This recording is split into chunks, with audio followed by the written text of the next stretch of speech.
नांदेड जिल्ह्यातील अर्धापूर तालुक्यात अवैध वाळू वाहतूक रोखण्याकरिता गेलेल्या अधिकाऱ्यालाच मारहाण झाल्याचा धक्कादायक प्रकार समोर आला आहे।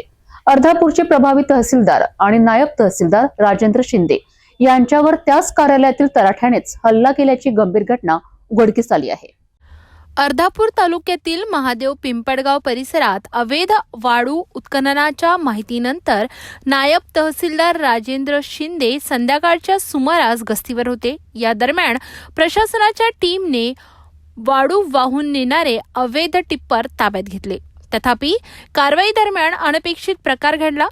तहसील कार्यालयातील एक तलाठी संबंधित कारवाईत हस्तक्षेप करत नायब तहसीलदारांच्या कामात अडथळा निर्माण केल्याचा आरोप आहे। त्यानंतर तलाठ्याने धक्काबुक्की आणि मारहाण केल्याचे शिंदे यांनी सांगितले। ताब्यात घेतलेली सर्व वाहने नंतर तहसील कार्यालयात आणून ठेवण्यात आली। या संपूर्ण प्रकरणाची तक्रार अर्धापूर पोलीस ठाण्यात करण्यात आली असून गुन्हा दाखल करण्याची प्रक्रिया सुरू झाली आहे। अवैध वाळू उत्खनन, प्रशासनातील अंतर्गत वाद आणि अधिकाऱ्यांवर झालेली मारहाण या सर्वांनी अर्धापूर तालुक्यात मोठी खळबळ उडाली आहे। पोलिसांकडून या प्रकरणी पुढील चौकशी सुरू आहे। ही नायब तहसीलदार राजेंद्र शिंदे निवासी नायब तहसीलदार आहे अर्धापूर येथे।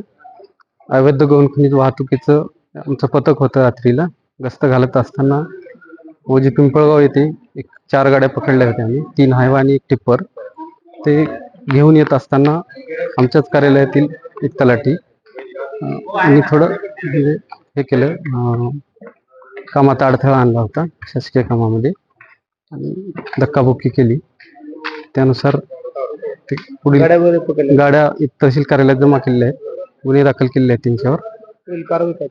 पुढील आता पोलीस स्टेशनला संबंधितावर म्हणजे गुन्हा दाखल करण्याची कारवाई चालू आहे।